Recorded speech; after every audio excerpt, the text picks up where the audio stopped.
The champagne flutes clinked against the silver tray as I weaved through the crowd, my black uniform blending into the shadows between glittering gowns and tailored tuxedos. The Harrington Annual Charity Gala was in full swing, the grand ballroom of the Belmont Hotel transformed into a sea of wealth and influence I could only dream of. Crystal chandeliers cast golden light across marble floors, and the air tasted of expensive perfume and privilege. "Excuse me," I murmured, though no one bothered to move. I was invisible to them, just another server, part of the background machinery that kept their evening running smoothly. My feet ached in the mandatory black heels, my 6th straight hour of standing nearly unbearable. But I needed this job. The envelope in my apartment with the final notice from the hospital wasn't going to pay itself. "Champagne, sir?" I offered the last flute on my tray to a portly gentleman who didn't even glance my way as he took it. His diamond cufflinks probably cost more than 6 months of my rent. "That's the last of them, Eliza," said Marco, another server passing by with empty appetizer plates. "Mrs. Winters wants you to check on the VIP section. They're running low on the special reserve." I nodded, suppressing a sigh. The VIP section meant the raised platform at the far end of the ballroom, sectioned off with velvet ropes and guarded by men whose bulging suit jackets couldn't quite hide their holstered weapons. Security for the elite. I'd been avoiding that area all night. "On it," I replied, tucking a strand of brown hair that had escaped my mandatory tight bun. As I made my way to the service bar for the special reserve champagne, my gaze drifted to the glass doors leading to the balcony. Just a 5-minute break, that's all I needed. Just 5 minutes to breathe air that wasn't heavy with wealth and judgment. I glanced around. Mrs. Winters, the event coordinator, was deep in conversation with the hotel manager. The other servers were busy with the dinner preparation. No one would notice if I slipped away briefly. The cool night air hit my face like a blessing as I stepped onto the balcony. The city sprawled below, a tapestry of lights against the darkness. I closed my eyes, inhaling deeply, feeling the tension in my shoulders ease slightly. "Shouldn't you be working?" The voice, deep, accented with something I couldn't place, startled me. I spun around, nearly losing my balance on the polished stone floor. He stood in the shadows, the ember of a cigarette glowing between his fingers. I couldn't make out his face clearly, but his silhouette was tall, broad-shouldered, beneath what was obviously an expertly tailored suit. Not one of the regular guests. I'd been serving them all night. This man had an air of something different, something dangerous. "I'm sorry, sir. I stammered, backing toward the door. Taking a moment to breathe, he finished for me, his voice unexpectedly gentle. "Don't apologize for being human." He stepped forward, and the soft light from the ballroom caught his features. My breath hitched. He was older than me, maybe late 30s, with olive skin and dark hair swept back from a face that belonged on a Renaissance painting. Strong jaw, straight nose, and eyes so intensely dark, they seemed to absorb the light around them. But it was the scar, a thin white line running from his right temple to the corner of his mouth, that made my heart rate quicken. I knew instantly who he was. Everyone in the city knew of Adriano Costello, or at least the whispers about him. The businessman whose enterprises extended far beyond legitimate commerce. The man whose name was spoken in hushed tones even by the wealthy elite inside. "I should get back," I managed, my voice barely audible. He nodded, taking another drag of his cigarette before extinguishing it precisely. "Of course." His eyes stayed on me, assessing, contemplating. "What's your name?" I hesitated. Everything in me screamed not to answer, to flee back to the safety of the crowd, but refusing him felt impossible. "Eliza. Eliza Brennan. Eliza." The way he said it made it sound like he was tasting it, committing it to memory. "Go on then. Don't let me keep you from your duties." I slipped back inside, heart hammering against my ribs. The encounter left me shaken in a way I couldn't explain. I rushed to the service bar, filling my tray with flutes of the special reserve champagne, a vintage that cost more per bottle than I made in a week. The VIP section loomed ahead. 3 round tables occupied by men in bespoke suits and women dripping in jewels. At the center table sat Adriano Costello, now flanked by two men with the unmistakable bulk of concealed weapons beneath their jackets. He'd moved inside while I was getting the champagne. I approached cautiously, offering drinks with a practiced smile that felt brittle on my face. When I reached his table, I kept my eyes down, focusing on the gleaming surface and the hands that reached for the champagne.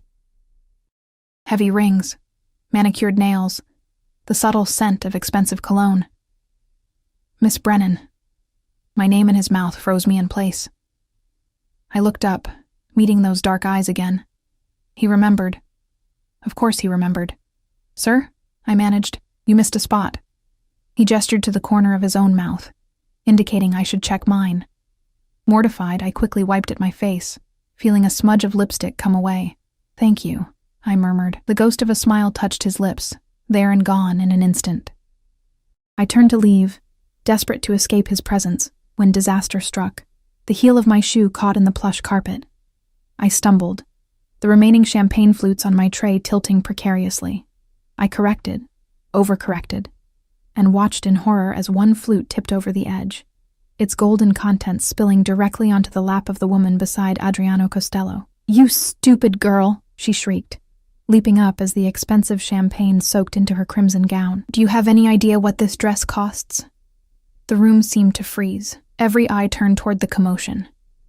Mrs. Winters was already hurrying over, her face a mask of professional panic. "I'm so sorry," I gasped, setting down the tray and grabbing napkins. "Please let me—" "Don't touch me!" The woman slapped my hand away. She was beautiful in that cold, perfect way. Blonde hair arranged in an elaborate updo, diamonds at her throat and ears, features sharp with fury. "You're fired. Do you hear me? I'll make sure you never work another event in this city." Mrs. Winters arrived, full of apologies and offers to cover cleaning costs. I stood frozen, watching my life crumble before me. Without this job, I couldn't pay rent. Couldn't make the hospital payments for my mother's care. Couldn't survive. "Enough, Vanessa." Adriano's voice cut through the commotion like a blade. He hadn't raised it, but the authority in his tone silenced everyone immediately. "Accidents happen." "Look what she did to my dress," Vanessa protested, though with noticeably less venom. Adriano's expression didn't change. "Mr. Reynolds will take you to have it cleaned. I believe the hotel has facilities." A subtle nod, and one of his men stepped forward, gesturing for Vanessa to follow. She looked like she wanted to argue but thought better of it. With a final glare in my direction, she stalked away. "Mrs. Winters," Adriano continued, his tone pleasant, but leaving no room for refusal. "I believe your staff is overworked tonight. Perhaps Miss Brennan could use a short break to compose herself."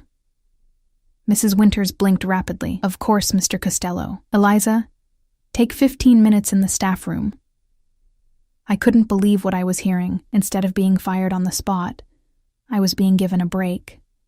I mumbled thanks and backed away from the table, feeling Adriano's eyes follow me across the room. In the quiet of the staff break room, I splashed cold water on my face, careful not to ruin my makeup further.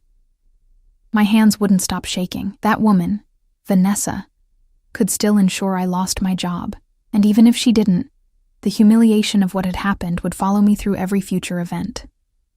When my 15 minutes were up, I reluctantly returned to the ballroom, expecting to be assigned to dishwashing duty for the remainder of the night. Instead, Mrs. Winters intercepted me with a strange expression. "Eliza, you're wanted in the East Wing." "The East Wing?" I echoed. That was where the hotel's private suites were located, reserved for the most exclusive guests. "Why?" "Mr. Costello has requested your services for the remainder of the evening. Personally." Ice slid down my spine. "What services?"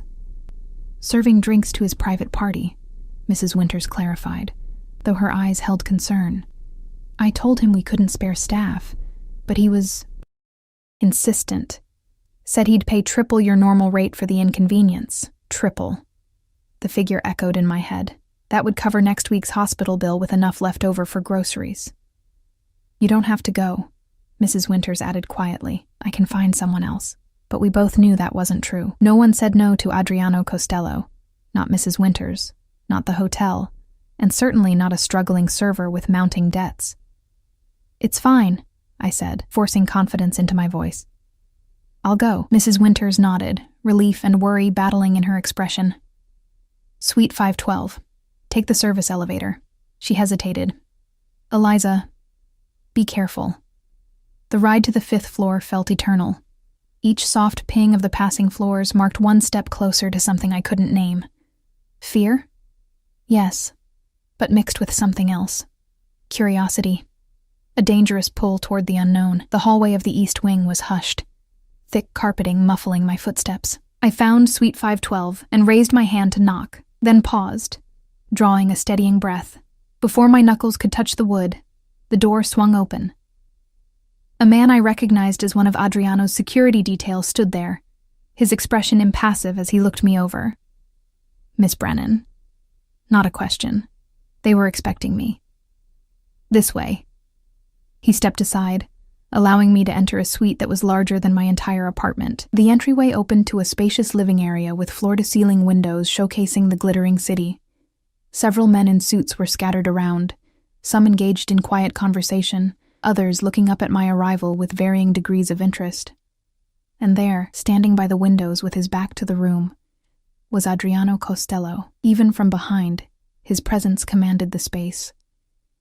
He turned as I entered, those dark eyes finding mine immediately. Miss Brennan, he said, gesturing me forward, thank you for joining us. As I approached, every instinct warned me I was walking into something I couldn't escape. The room felt charged with unspoken expectations and hidden motives. I didn't understand why I was here, why he had pointed me out specifically. I only knew that somewhere between the spilled champagne and this moment, my life had veered onto a path I never anticipated. And that Adriano Costello, the most dangerous man in the city, was now looking at me like I was something valuable, something he intended to keep. You seem nervous, Adriano observed, his voice low enough that only I could hear him. The suite hummed with subdued conversation and the clink of ice in crystal tumblers, but in that moment, it felt like we were alone.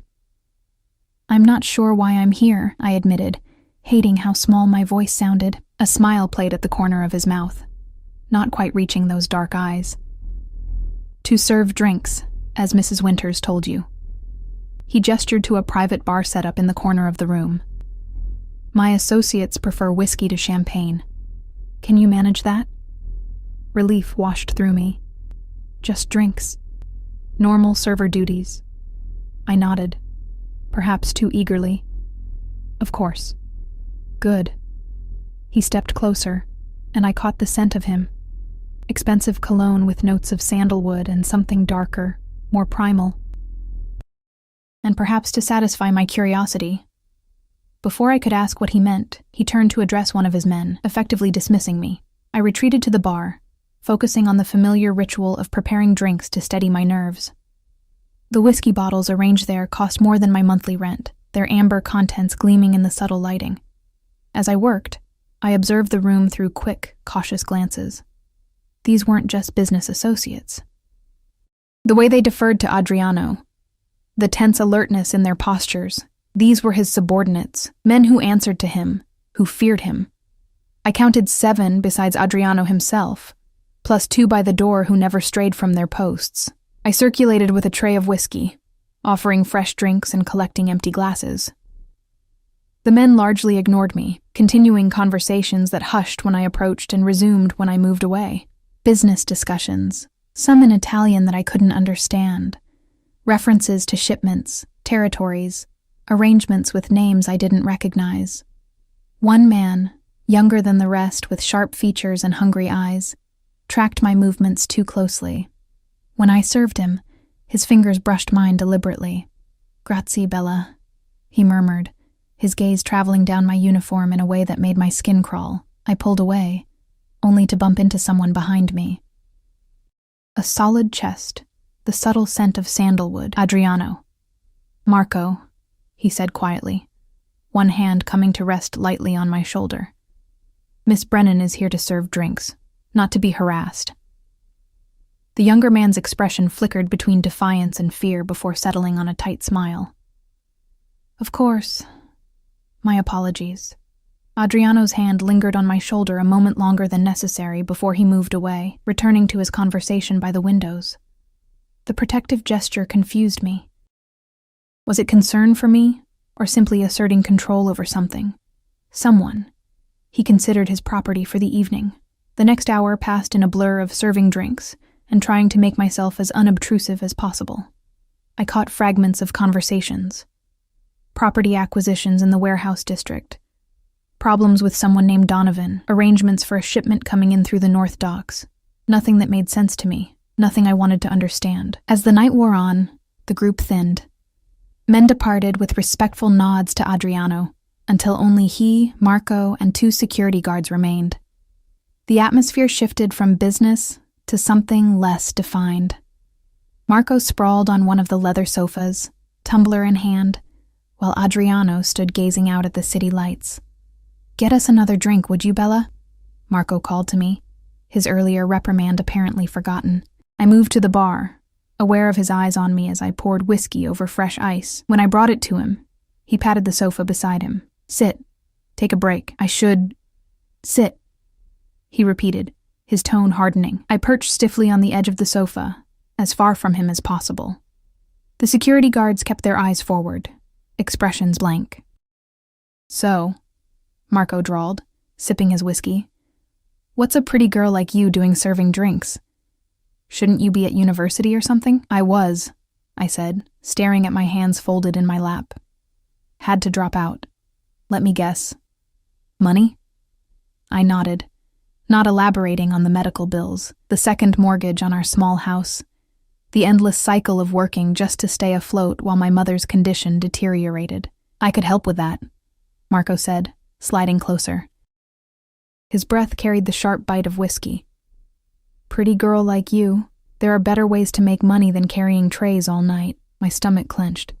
"I should check if Mr. Costello needs anything." Marco's hand clamped around my wrist, hard enough to hurt. "Don't be rude, Bella. I'm offering to help you." "The lady said no, Marco." Adriano's voice cut through the room like ice.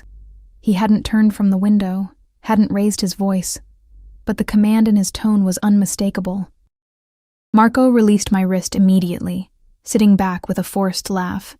"We were just talking, Adriano, getting to know each other." "Miss Brennan." Adriano finally turned, his expression unreadable. "Would you join me for a moment?" It wasn't a request. I stood, relief and fresh anxiety warring in my chest as I crossed to where he stood. Behind me, I heard Marco mutter something in Italian, too low for me to catch. "Ignore him," Adriano said when I reached him. "Marco has impulse control issues. It's why he'll never advance beyond his current position." He said it loudly enough for Marco to hear, a public rebuke that made the younger man's face flush with anger. Adriano gestured to the door on the far side of the suite.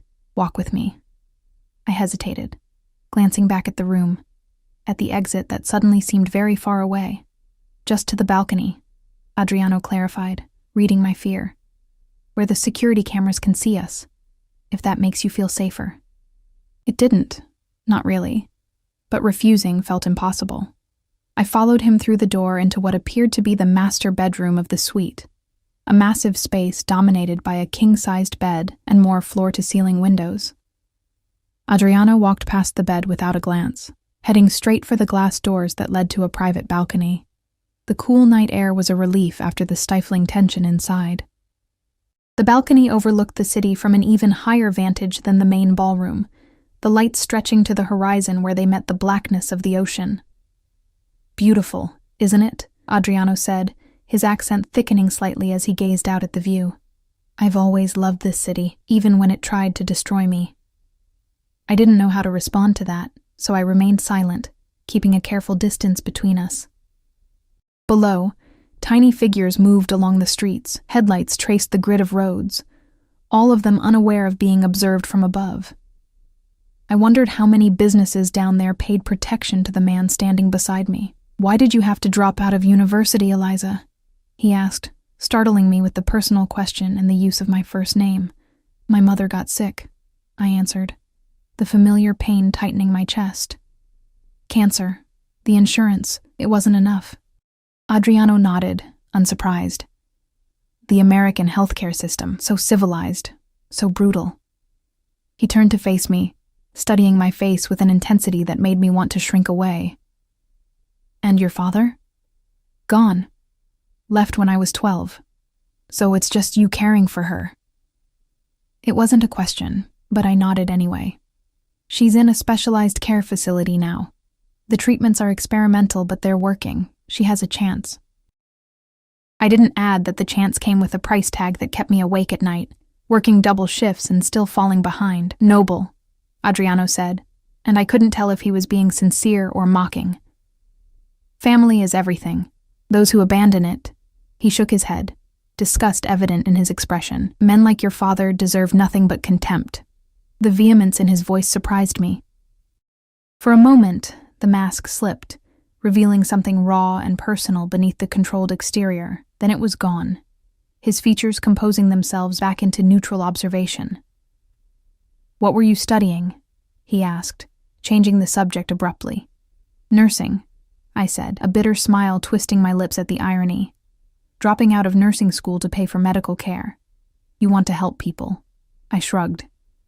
"I want to make enough money to live." He laughed then, unexpected and genuine. "Practical. I like that." His gaze returned to the city below. "Do you know who I am, Eliza?" My heart rate picked up. "Everyone knows who you are, Mr. Costello." "Adriano," he corrected. "And what is it that everyone knows?" I swallowed hard. "That you're influential, that your business interests are diverse." Another laugh, shorter this time. "A diplomatic answer. Most would say I'm a criminal, a monster who profits from suffering." He looked at me directly. "Is that what you think?" Every instinct screamed to lie, to flatter, to say whatever would keep me safe. But something in those dark eyes demanded honesty, as if he'd know immediately if I tried to deceive him.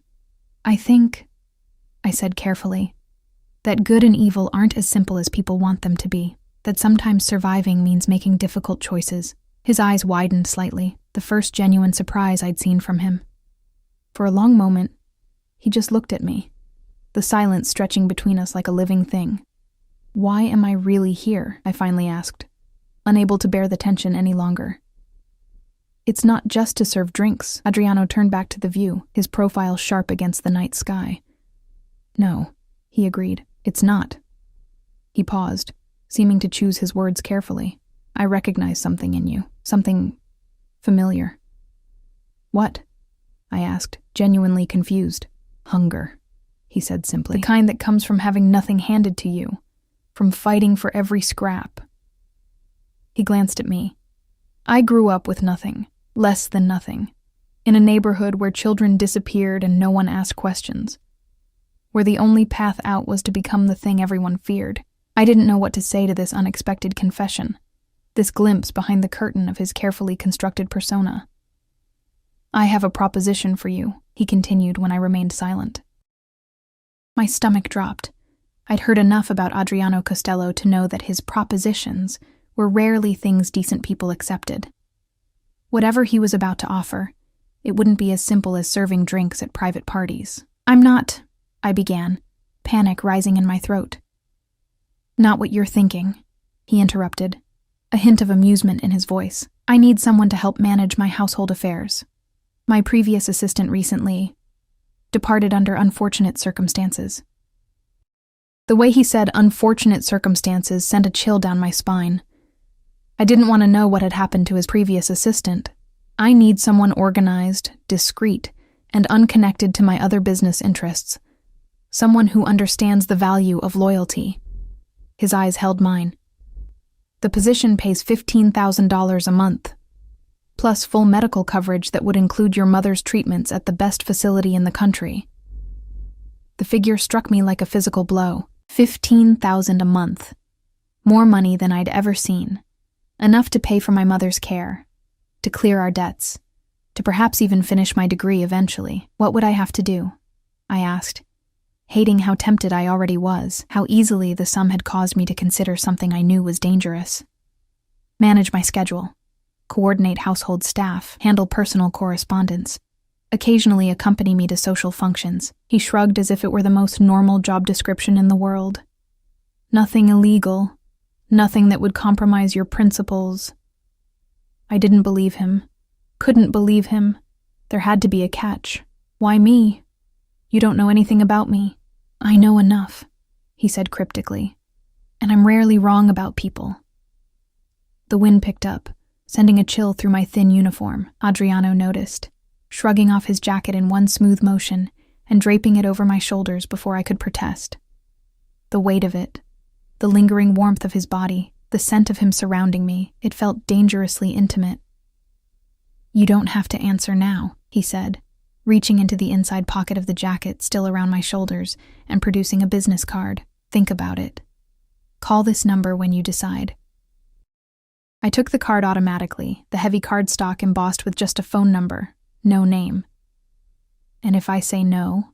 His expression remained unchanged, but something shifted in his eyes, a coldness that hadn't been there before. Then you continue serving drinks and falling behind on your mother's medical bills until they transfer her to a state facility where she'll receive minimal care and die within 6 months. The brutal assessment of my situation knocked the breath from my lungs.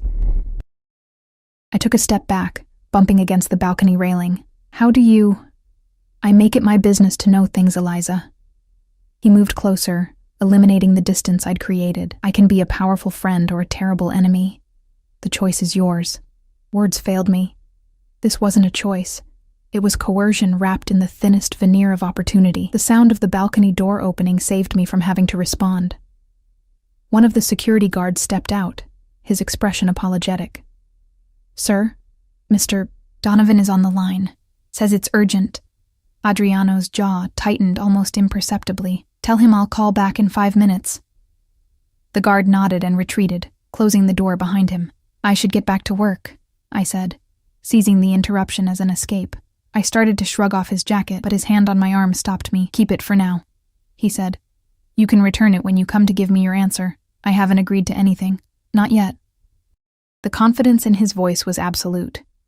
He knew the position I was in, knew I couldn't afford to refuse. But you will. I left the hotel that night with Adriano Costello's jacket wrapped around me like a shroud, his business card burning a hole in my pocket, and the weight of an impossible decision crushing my chest. The city bus rumbled beneath me as I stared out the window, watching raindrops race down the glass, distorting the neon lights beyond. $15,000 a month.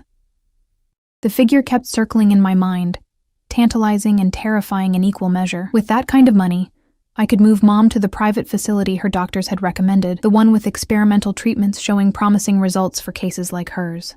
I could pay off our mounting debts. Maybe even return to school eventually. All I had to do was tie my life to Adriano Costello, a man whose name made hardened businessmen pale, whose empire was built on blood and fear. The bus lurched to a stop 2 blocks from my apartment building. I clutched Adriano's jacket tighter around me as I stepped into the rain, the expensive fabric repelling water in a way my cheap raincoat never could. Even his clothing was a reminder of the power differential between us. What he could give so casually cost more than I made in a month. My apartment building loomed ahead, a dingy 5-story walk-up with security that consisted of a broken intercom system and doors that never quite locked properly. My home for the past 3 years, ever since selling our family house to pay for Mom's initial treatments. I trudged up 4 flights of stairs, each step an effort after being on my feet all night. The familiar scent of mildew greeted me as I unlocked my door. 1 bedroom, kitchen barely big enough to turn around in, bathroom with perpetually temperamental plumbing, but it was clean, and it was mine. For now, at least, until the next rent increase pushed it beyond my grasp. I hung Adriano's jacket carefully on the back of a kitchen chair, then collapsed onto my threadbare sofa, too exhausted to even change out of my uniform. The events of the night played on repeat behind my closed eyelids. The spilled champagne, Vanessa's rage, Adriano's dark eyes watching me from across the room, his proposition on the balcony. The sharp trill of my phone jolted me awake. I hadn't realized I'd fallen asleep, but the gray light of dawn now filtered through my thin curtains. I fumbled for my phone, expecting Mrs. Winters calling to fire me after the previous night's disaster. Hello? I answered, voice rough with sleep. Eliza Brennan? An unfamiliar male voice, clipped and professional. Yes? This is Dr. Abernathy from Sunset Care Center. I'm calling about your mother, Catherine Brennan. My heart stopped. What happened? Is she okay? She's stable, he assured me quickly. But we've had to adjust her medication protocol.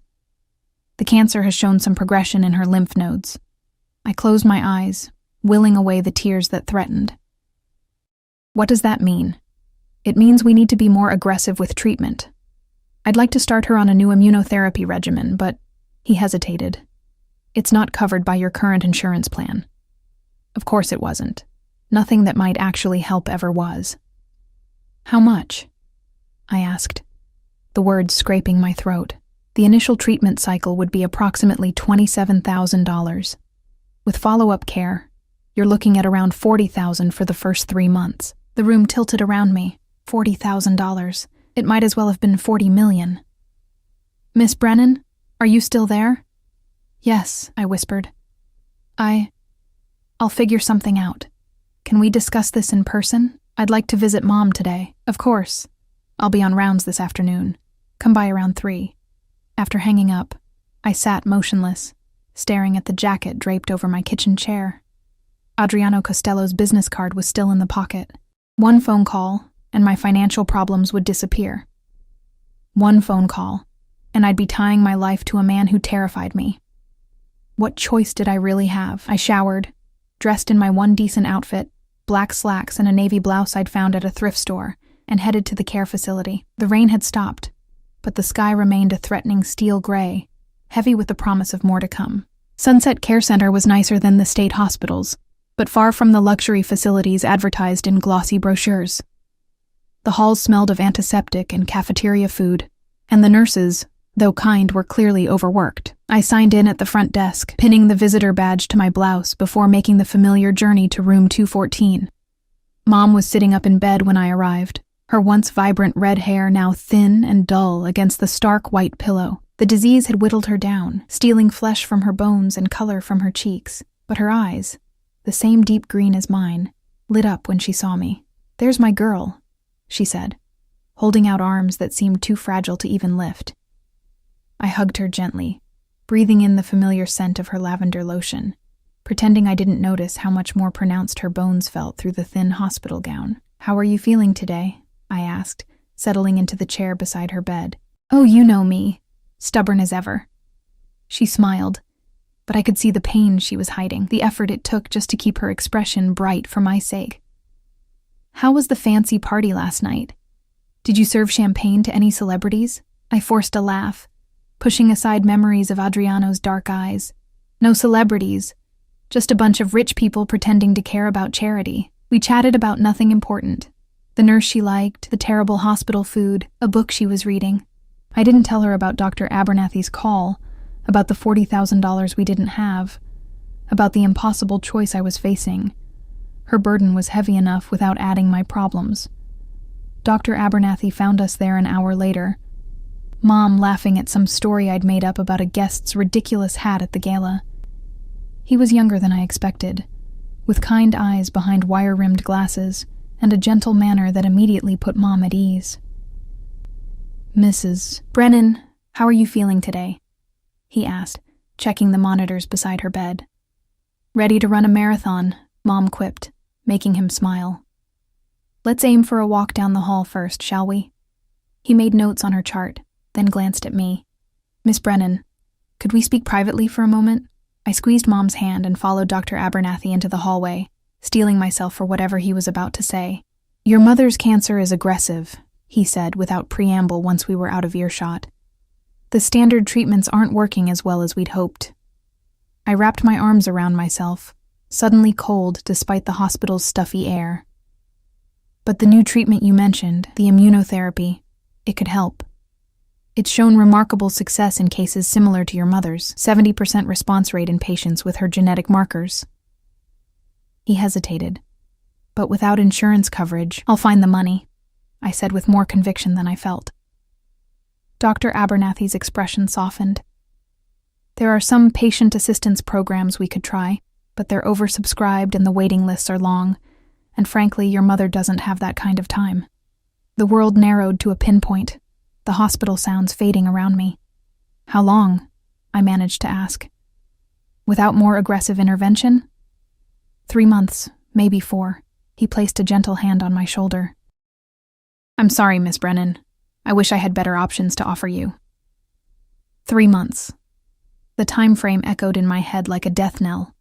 3 months with my mother, unless I could somehow produce $40,000. Then another 40, and another after that, for as long as the treatments continued. I understand, I said mechanically. Thank you for being honest with me. I returned to Mom's room with a smile plastered on my face, promising to bring her favorite lemon squares on my next visit. I kissed her goodbye, told her I loved her, and walked out of the hospital into the gathering storm, my decision already made. Rain soaked through my clothes as I huddled at the bus stop, fingers numb as I pulled Adriano's business card from my wallet. The elegant black numbers stared back at me, offering salvation and damnation in equal measure. I dialed before I could change my mind. A woman answered on the second ring. Yes? Her tone was clipped, professional. My name is Eliza Brennan. I need to speak with Mr. Costello. Regarding? He made me an offer. Last night at the Harrington Gala. A pause. 1 moment. The line went silent for so long I thought I'd been disconnected. Then his voice, that distinctive accent wrapping around my name like a physical touch. Eliza, I'm pleased you called. I closed my eyes, rain streaming down my face, indistinguishable from tears. I accept your offer. Another pause. I'm glad to hear it. He sounded unsurprised, as if he'd known all along what my answer would be. Perhaps he had. I'll send a car for you tomorrow morning at 8. Pack whatever you need for an extended stay. Extended stay? I echoed, alarm cutting through my resignation. You didn't mention living arrangements. The position requires you to be on call at all times. There are private quarters for you at my residence. His tone left no room for negotiation. Is that a problem? Yes. I wanted to scream. Yes. It's a problem to uproot my entire life, to move into the home of a man I barely know, a man whose reputation terrifies me. No, I said instead, thinking of Mom, of 3 months that could be extended into years with the right treatment. No problem. Good. We'll discuss the details tomorrow. He paused. And Eliza? I think you've made a wise choice. The line went dead before I could respond. I spent the night in a daze, packing my meager possessions into 2 suitcases. Clothes, a few books, the framed photo of Mom and me from before she got sick. I called Mrs. Winters to resign from the catering company, ignoring her concerned questions about my sudden departure. I paid my overdue rent, and arranged for the rest of my things to go into storage. By morning, I had effectively erased my existence from the world I knew. The car that arrived at 8 was a sleek black Bentley with tinted windows, driven by a stone-faced man who introduced himself only as Frank. He loaded my suitcases into the trunk without comment and held the back door open for me. Where are we going? I asked as we pulled away from my apartment building for the last time. Mr. Costello's primary residence, Frank replied, eyes fixed on the road. In Westridge Heights. Westridge Heights, the exclusive enclave of mansions in the hills overlooking the city, homes to old money and new tech billionaires. A world away from my dingy apartment and the hospital corridors where my mother fought for her life. We drove for nearly an hour, leaving the crowded city streets behind, ascending winding roads flanked by ancient trees and imposing security gates. Finally, we turned onto a private drive, the car's tires crunching on pristine gravel as we approached what could only be described as a fortress disguised as a mansion. Gray stone walls rose 3 stories high, punctuated by arched windows and crowned with a slate roof.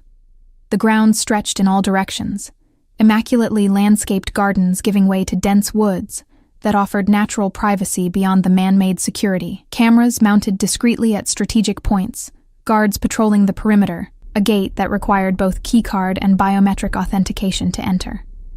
Frank pulled up to the main entrance, a massive oak door flanked by stone columns. Before we'd even stopped completely, the door opened, and a woman emerged. Tall, slender, impeccably dressed in a charcoal suit, with silver-streaked black hair pulled into a severe bun. Her expression as she watched me exit the car could only be described as suspicious. "Miss Brennan," she said, her accent matching Adriano's but more pronounced. "I am Sophia Costello, Mr. Costello's aunt and the manager of this household." I extended my hand. "It's nice to meet you, Mrs. Costello." She ignored my outstretched hand, her dark eyes, so similar to Adriano's, assessing me coldly. "You will address me as Ms. Sophia. Follow me. Mr. Costello is waiting in his study." Chastened, I followed her into the mansion, trying not to gape at the soaring ceilings, marble floors, and artwork that looked valuable enough to fund a small nation. The interior was elegant but masculine. Dark woods, leather furniture, a color palette of deep blues and rich burgundies, old money taste with new money resources. Sophia led me through a maze of hallways to a set of double doors at the rear of the house. She knocked once, then entered without waiting for a response. "The girl is here," she announced, stepping aside to allow me entry. Adriano's study was exactly what I might have imagined. Walls lined with leather-bound books, a massive desk of polished mahogany, windows overlooking carefully tended gardens. Adriano himself stood with his back to us, gazing out at the view, a tumbler of amber liquid in his hand despite the early hour. "Thank you, Zia," he said without turning. "Please show Miss Brennan to her quarters after we've spoken." Sophia gave a curt nod and withdrew, closing the doors behind her with a sound that felt somehow final, as if sealing my fate. Adriano turned then, setting his glass on the desk before approaching me. He wore no jacket today, just a crisp white shirt with the sleeves rolled up to expose strong forearms and tailored black pants. The scar on his face seemed more pronounced in the natural light streaming through the windows, a stark reminder of the violence in his past. "Eliza," he said, my name sounding like something precious in his mouth. "Welcome to your new home. Thank you for the opportunity, Mr. Costello," I replied formally, clutching my purse like a shield. "Adriano," he corrected gently. "If we're to work closely together, there's no need for such formality." He gestured to a seating area near the fireplace. "Please sit. We have much to discuss." I perched on the edge of a leather armchair, watching as he took the seat across from me. Up close, in the daylight, I could see the flecks of amber in his dark eyes, the slight gray at his temples, the way exhaustion lurked beneath his composed exterior. "Before we begin," he said, "I want to assure you that your mother's medical care has already been arranged. She'll be transferred to the Blackwell Medical Center tomorrow. Dr. Abernathy has agreed to continue overseeing her case there." I blinked, stunned. "Blackwell? But that's the best cancer center in the country. How did you—" "I made a call." He shrugged, as if pulling strings to get a terminal cancer patient into an exclusive facility was nothing unusual. "The new treatment protocol Dr. Abernathy recommended has been approved. All expenses will be covered under your employment contract."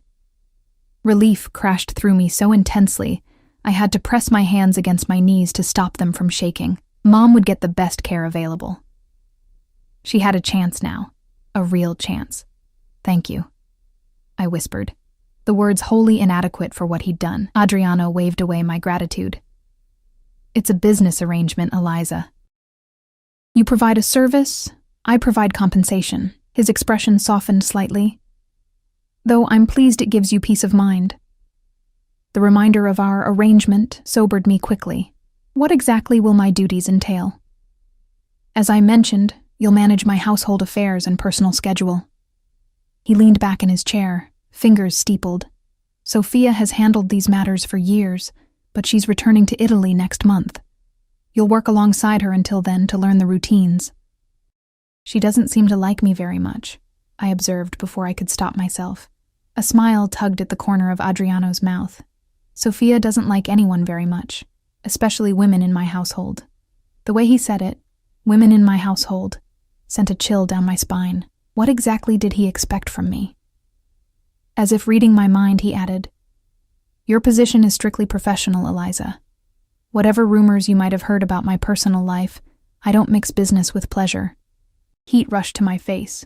"I didn't think—" "Yes, you did," he interrupted, amusement evident in his tone. And it's a reasonable concern, given the circumstances. But I assure you, your virtue is safe with me. I wasn't sure whether to be relieved or oddly disappointed by his statement. The thought brought another flush of embarrassment. What was wrong with me? There is one aspect of your role we didn't discuss last night, Adriano continued, his expression turning serious. Discretion is paramount in this household. You'll see and hear things that must remain private. People will visit who are never to be acknowledged outside these walls. Conversations will take place that you are to forget immediately. The implied threat behind his words was clear. I understand. Do you? His gaze bore into mine, because the consequences of betraying my trust would be severe. Not just for you, but for those you care about. My mother. He didn't need to say it explicitly. If I betrayed him, Mom's medical care would be the least of my worries. I understand, I repeated, meeting his eyes steadily, despite the fear curling in my stomach. I won't betray your trust. Adriano studied me for a long moment, as if searching for any hint of deception. Whatever he saw seemed to satisfy him. Good. He stood abruptly. Sophia will show you around the house and explain your duties. You'll begin officially tomorrow. He moved to his desk, pressing an intercom button. Zia, please come to the study. As we waited for Sophia to arrive, Adriano turned back to me.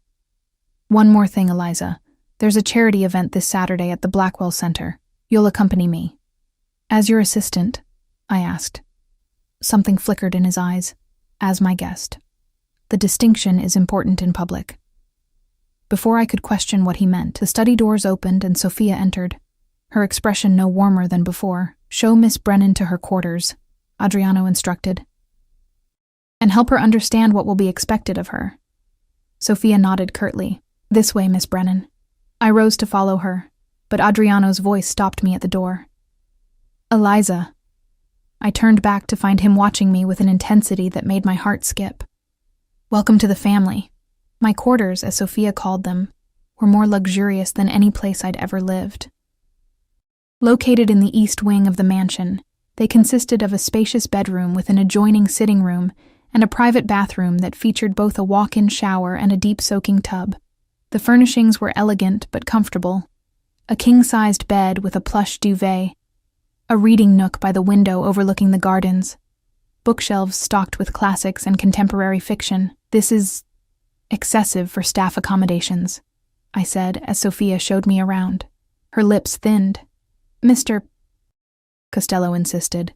The previous assistant had much smaller quarters in the staff wing. The way she said previous assistant made me wonder again what had happened to my predecessor.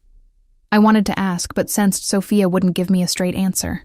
Your duties will begin at 6 a.m., she continued briskly. You'll review Mr. Costello's schedule for the day, prepare any necessary documents, and ensure his breakfast preferences are communicated to the kitchen staff. He rises at 7 and expects his morning briefing by 7:30. She led me through the mansion, pointing out important rooms, the kitchen, the formal dining room, Adriano's private gym, the security office that I was explicitly told never to enter without permission. The house was a labyrinth of wealth and secrets, every room more opulent than the last. The west wing is Mr. Costello's private residence, Sophia explained as we passed a set of heavy wooden doors. You are not to enter without specific invitation or unless there is an emergency. What constitutes an emergency? I asked. Fire, earthquake, armed intruders. She gave me a cold look. Nothing less. The tour continued to the grounds, manicured gardens, a swimming pool that gleamed azure in the afternoon sun, tennis courts, and beyond them, dense woods that formed a natural privacy barrier around the property. The perimeter is secured by both physical and electronic measures, Sophia informed me. Don't wander beyond the gardens without informing security. They have orders to shoot unidentified persons in the outer grounds. I swallowed hard. Noted. By the time we returned to the house, my head was spinning with information. Security protocols, staff schedules, Adriano's preferences and pet peeves. He liked his coffee black with 1 sugar, never took breakfast before 8 a.m., preferred fresh flowers in his study, but none with strong scents. Didn't tolerate lateness from anyone, including himself. You'll need appropriate attire, Sophia said, eyeing my simple blouse and slacks with undisguised disdain. "A car will take you shopping tomorrow. Mr. Costello has established an account for your professional wardrobe." "That's not necessary," I began. "It is not a suggestion." Her tone brooked no argument. "Your appearance reflects on him. The current state of your wardrobe is inadequate." I bit back a retort. This woman already disliked me. Antagonizing her would only make my adjustment more difficult. "Now," Sophia continued, checking her watch, "Mr. Costello will be in meetings for the remainder of the day. You'll dine in your quarters tonight. Starting tomorrow, you'll take breakfast and lunch with the senior staff and dinner with Mr. Costello when he's in residence." "I'll be dining with him?" I couldn't hide my surprise. "He prefers company for meals when his schedule permits. Usually it's myself or his security chief." A hint of suspicion entered her eyes. "Do you find that objectionable?" "No, of course not," I said quickly. "I just wasn't expecting it." Sophia studied me for a long moment. "What were you expecting, Miss Brennan, when a man like Adriano Costello plucks a girl like you from obscurity and installs her in his home?" The implication was clear. An indignation flared through me. "He said the position was strictly professional." "And you believed him?" It wasn't a question, but a statement dripping with skepticism. Should I not have? Sophia's expression softened fractionally, something almost like pity entering her eyes. "My nephew does not bring women into his household without purpose, Miss Brennan, whatever he told you about this position. Time will reveal the full truth." Before I could press her further, she checked her watch again. "I have matters to attend to. A meal will be brought to your room at 7. Tomorrow morning, be in the kitchen by 6. With that, she turned and left me standing alone in the hallway, her words echoing ominously in my mind. That night, I sat at the small table in my sitting room, picking at a meal more elaborate than anything I'd eaten in years: poached salmon, roasted vegetables, fresh bread still warm from the oven. My phone sat beside my plate, displaying a text from Dr. Abernathy confirming Mom's transfer to Blackwell Medical Center the next day. At least that part of Adriano's promise had been fulfilled immediately. As I ate, I tried to make sense of my new reality. 24 hours ago, I'd been serving drinks to the wealthy elite. Now I was living among them, ensconced in a mansion that felt more like a beautiful prison than a home. The salary Adriano had promised would change my life, would save my mother's life. But at what cost to my freedom, to my safety? Sophia's warning haunted me. My nephew does not bring women into his household without purpose.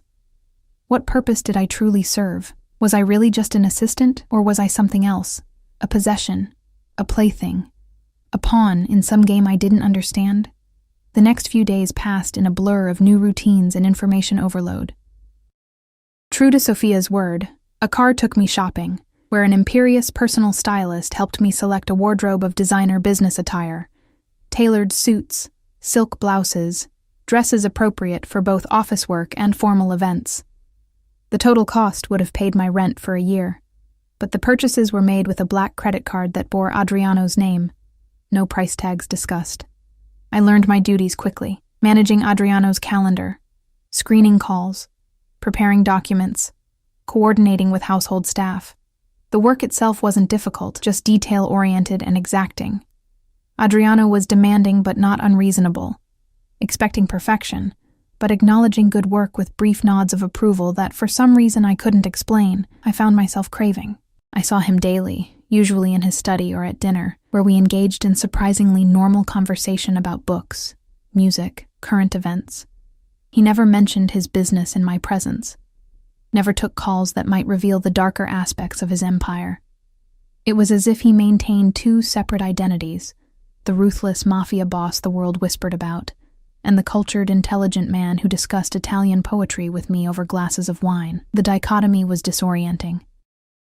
Sometimes I could almost forget who he was, what he was capable of, and then something would happen to remind me. A hushed conversation ending abruptly when I entered a room, the constant presence of armed security, the way certain visitors were escorted directly to his study through side entrances, never recorded in the official visitor logs I maintained. A week into my new position, I visited Mom at Blackwell Medical Center. The contrast between this facility and Sunset Care was stark. Private rooms with panoramic views, top-of-the-line equipment, a staff-to-patient ratio that ensured constant attention. Mom looked better than she had in months, her eyes brighter. Some color returned to her cheeks. "This place is amazing, Lizzie," she said, gesturing to her room that resembled a luxury hotel suite more than a hospital. "But how on earth are we affording it?" I'd prepared for this question. "I got a new job. Executive assistant to a businessman. The benefits are incredible." "Must be some businessman," she said, eyebrows raised. "What's his name? What company?" "Adriano Costello," I answered, deciding truth was safer than a lie she might discover. "He owns various businesses, import and export, real estate, hospitality." Her eyes widened. "Costello? I've read about him in the papers. Isn't he?" She lowered her voice. "They say he has connections." "It's just a job, Mom," I said, forcing a smile. "And it's allowing you to get the treatment you need. That's all that matters." She squeezed my hand, concern evident in her eyes. "Just be careful, sweetheart. Men like that, they don't give something for nothing." Her words echoed Sophia's warning, intensifying my unease. But watching her respond to a treatment that would have been financially impossible just weeks ago, I pushed my doubts aside. Whatever Adriano's true motives, the reality was that my mother now had a fighting chance. I would pay whatever price necessary for that. On Saturday evening, I stood in my new bedroom, staring at my reflection in the full-length mirror. The dress Sophia had selected for the charity event, a floor-length gown of deep emerald silk that complemented my eyes and hair, made me look like someone I barely recognized. Elegant, sophisticated, like I belonged in Adriano's world. A knock at my door startled me. When I opened it, I found Adriano himself waiting in the hallway, impeccable in a black tuxedo that emphasized his broad shoulders and lean frame. His eyes widened slightly as they took in my appearance. "You look beautiful," he said, the simple compliment sending an unexpected flush of pleasure through me. "Thank you," I replied, suddenly self-conscious. "You look very nice as well." A hint of amusement crossed his face at my awkward response. "Are you ready? The car is waiting." The charity gala at Blackwell Medical Center was even more lavish than the Harrington event where I'd first encountered Adriano. Held in the center's grand atrium, it featured an orchestra, gourmet catering, and a guest list comprised of the city's wealthiest and most influential citizens. The difference was that this time, I wasn't carrying a tray of champagne. I was on Adriano's arm, introduced as his associate to countless people whose names blurred together: doctors, donors, politicians, business leaders. Everyone knew him. Everyone respected him, or feared him. Sometimes it was hard to tell the difference. "Mr. Costello," gushed a silver-haired woman dripping in diamonds. "How wonderful to see you again. Your contribution to our pediatric wing has been transformative." "The children deserve the best care, Mrs. Hartwell," Adriano replied smoothly. "May I introduce Eliza Brennan? She's recently joined my staff." Mrs. Hartwell's eyes assessed me with practiced politeness that didn't quite hide her curiosity. "Lovely to meet you, dear. And what exactly do you do for Mr. Costello?" Before I could answer, Adriano's hand settled possessively at the small of my back. "Eliza manages my personal affairs," he said, his tone discouraging further inquiry. "She's proving quite invaluable." The woman's eyebrows rose slightly, her lips curving into a knowing smile that made my cheeks burn. She thought I was his mistress, I realized. They all probably did. As the evening progressed, I became increasingly aware of the curious glances, the whispered conversations that stopped when we approached, the speculative looks that followed us across the room. Adriano seemed oblivious, or perhaps indifferent, to the gossip swirling around us. He kept me close, his hand rarely leaving my back or arm, his attention focused on me even in the midst of important conversations with others. "You're tense," he observed as we stood by the champagne fountain, momentarily alone. "Are you uncomfortable?" "Everyone thinks I'm sleeping with you," I said bluntly, then immediately regretted my candor. To my surprise, Adriano laughed, a genuine sound of amusement that softened his features and made him look years younger. "Does that bother you?" "Shouldn't it?" He sipped his champagne thoughtfully. People will always talk, Eliza. Their opinions matter only if you give them power. It's different for you, I pointed out. You're a man. Your reputation isn't damaged by such assumptions. True, he acknowledged. The double standard persists, even in these supposedly enlightened times. He studied me over the rim of his glass. Would you prefer I correct their misconceptions? I considered this. Did I want Adriano announcing to everyone that our relationship was strictly professional? Something in me rebelled at the thought, though I couldn't articulate why. No, I said finally. It doesn't matter what they think. His eyes warmed with approval. Now you're learning. Later, as we circulated among the guests, I spotted a familiar face that made my blood run cold. Vanessa, the woman whose dress I'd ruined at the Harrington Gala, stood across the room, her gaze locked on me with unmistakable hostility. What's wrong? Adriano asked, noticing my sudden tension. The woman in the red dress, I murmured. Vanessa. From the Harrington event. Understanding dawned in his eyes. Ah, Vanessa Moretti. Marco's sister. The connection startled me. Marco? The man from your suite that night? Adriano nodded. A distant cousin, technically. His family has ties to mine in Sicily. His expression hardened as he observed Vanessa moving toward us. Stay close to me. Vanessa approached with the confidence of a woman accustomed to her own beauty as a weapon. Her red dress clung to her curves, her blonde hair arranged in an elegant updo that emphasized her sculptured features.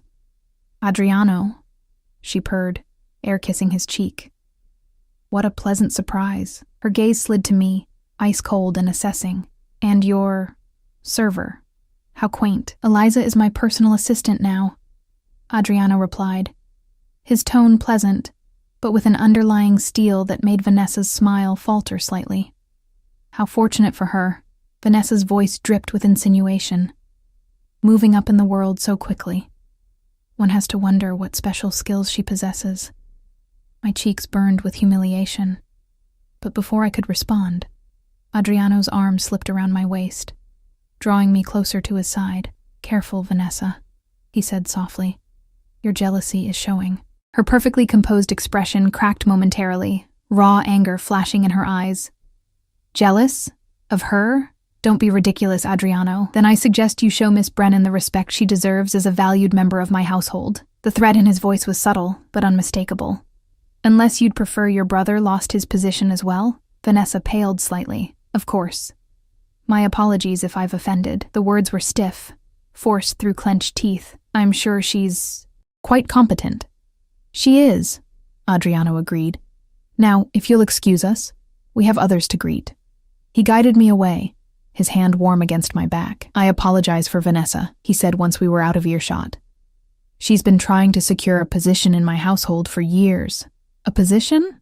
I echoed, confused.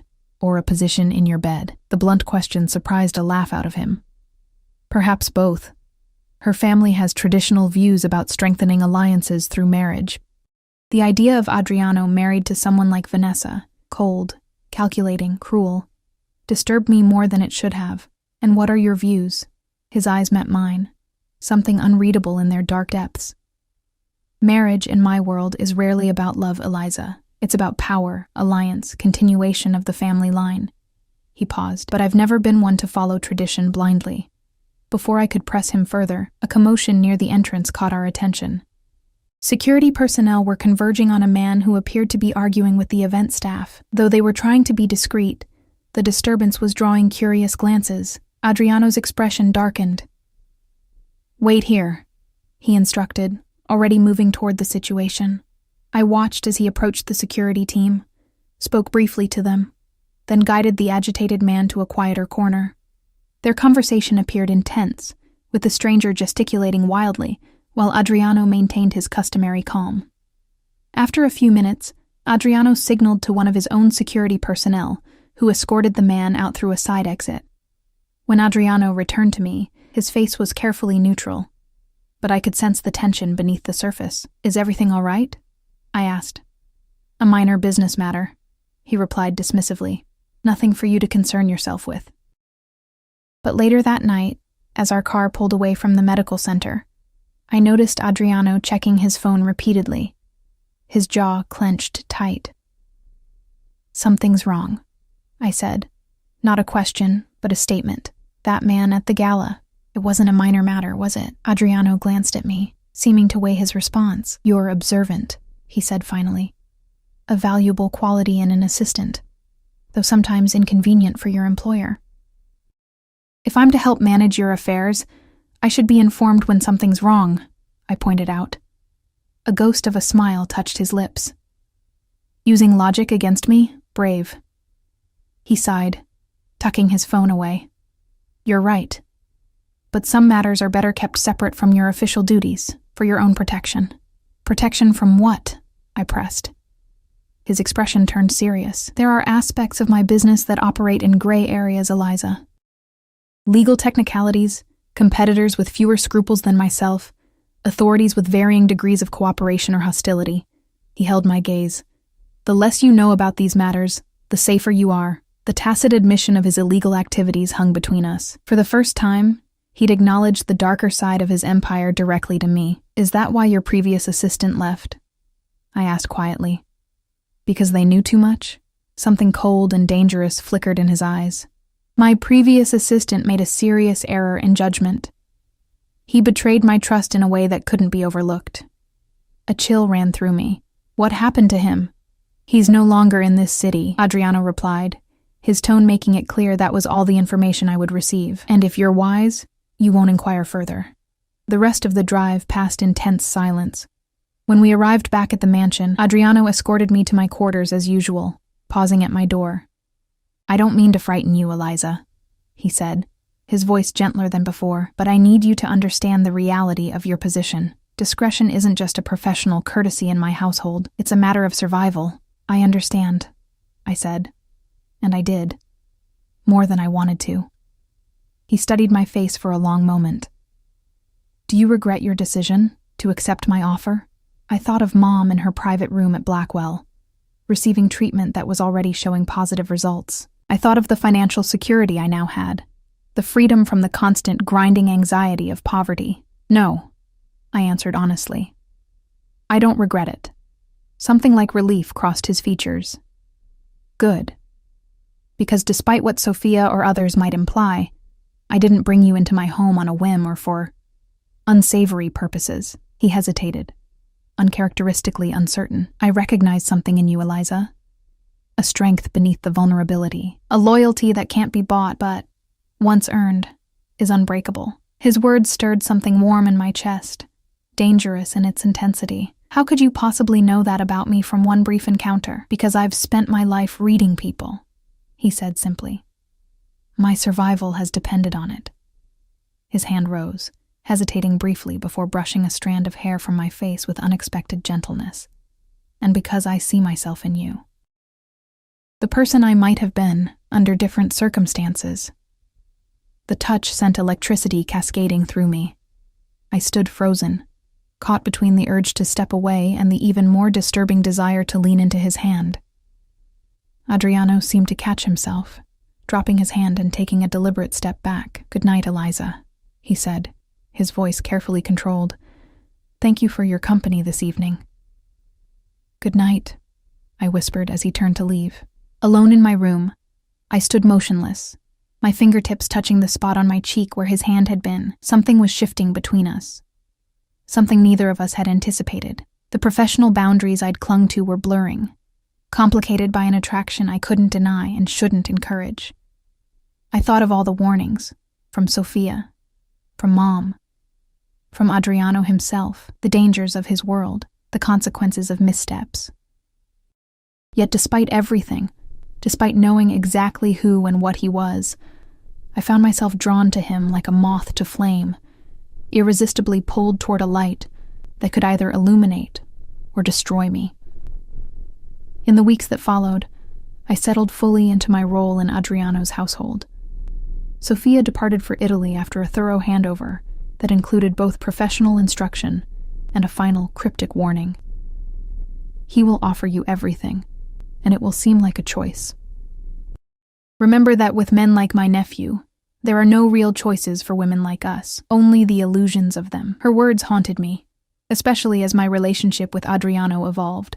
Our professional interactions gave way to something more complex, dinners that stretched late into the evening, conversations that wandered from business to philosophy, small moments of connection that seemed innocent until I caught him watching me with an intensity that made my heart race. I tried to maintain boundaries, to remember what he was, a criminal, a man whose power was built on violence and fear.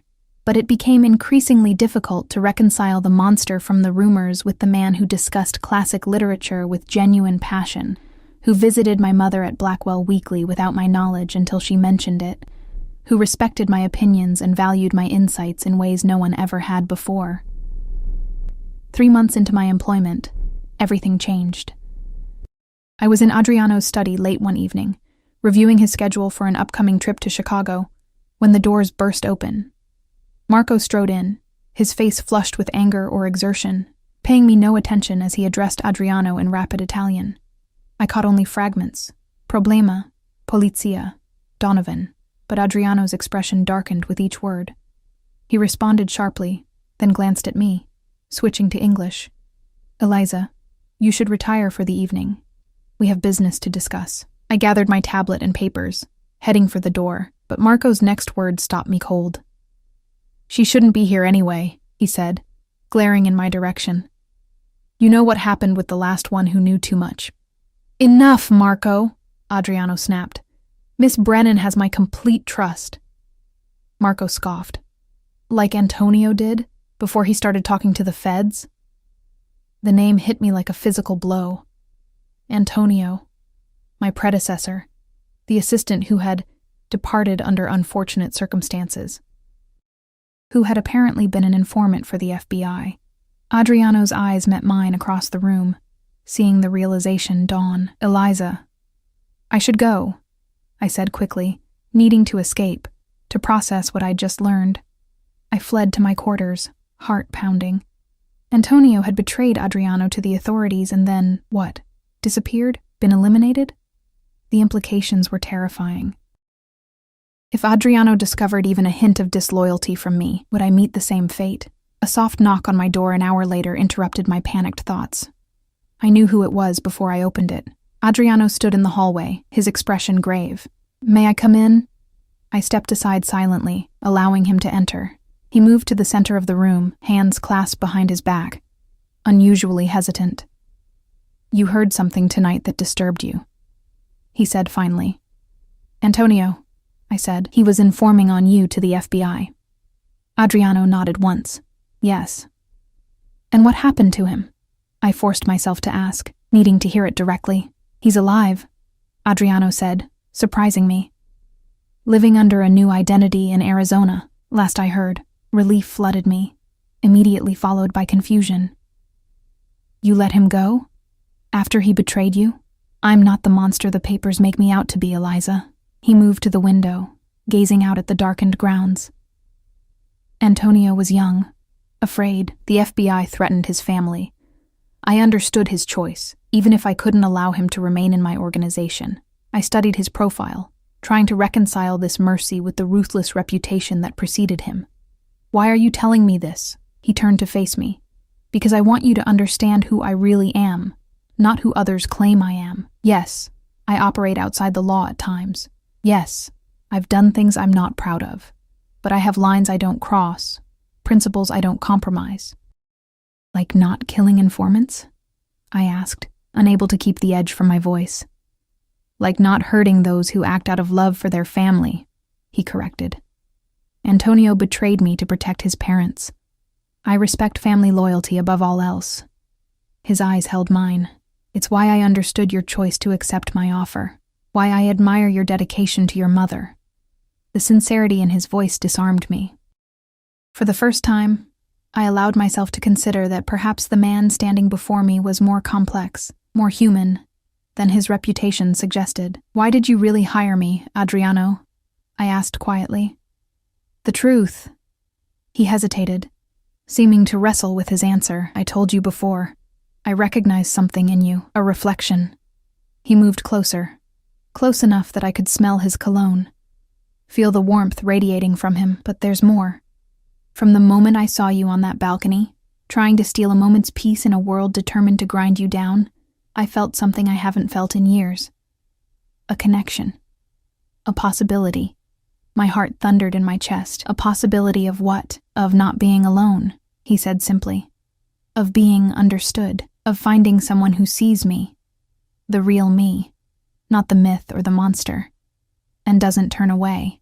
His vulnerability, so unexpected from a man of his power, cracked something open inside me.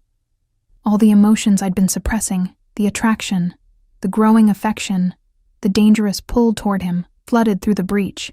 I see you, I whispered. And I'm still here. Something shifted in his eyes, hope, wonder, desire. He reached out slowly, giving me time to retreat, and when I didn't, his hand cupped my cheek. Eliza, he murmured, my name a question and a prayer on his lips. I answered by closing the distance between us, my mouth finding his in a kiss that felt inevitable, as if all paths had been leading to this moment. From the first time our eyes met, his arms encircled me, strong and sure, as he deepened the kiss with a hunger that matched my own. When we finally broke apart, breathless, he rested his forehead against mine. You understand what this means? He asked. To be with me? I did. It meant accepting all of him, the businessman, the criminal, the protector, the threat. It meant entering his world fully, with all its dangers and complications. It meant becoming a part of a family bound by loyalty and blood. I understand, I said, knowing that in this moment, I was making a choice that would irrevocably alter my life. I choose you, Adriano. All of you. He searched my eyes, looking for doubt or fear. Finding none, he smiled. A real smile that transformed his face, erasing years of hardness and caution. Then I am yours, he said, and you are mine. La mia regina, my queen. Protected, cherished, never again alone. In his arms, surrounded by his strength and his promise of protection, I felt the last of my reservations fall away. The path that had begun with spilled champagne and a desperate bargain had led me here, to a man both dangerous and tender, to a life both precarious and privileged. I had entered Adriano's world as a server, invisible to the powerful elite. I would remain in it as his chosen companion, his confidant, his equal in all the ways that mattered. Whatever came next, whatever challenges his world presented, we would face them together. For the first time since my mother's diagnosis had shattered my carefully planned life, I felt not just secure, but truly seen. In the most unexpected place, with the most dangerous man, I had found my home.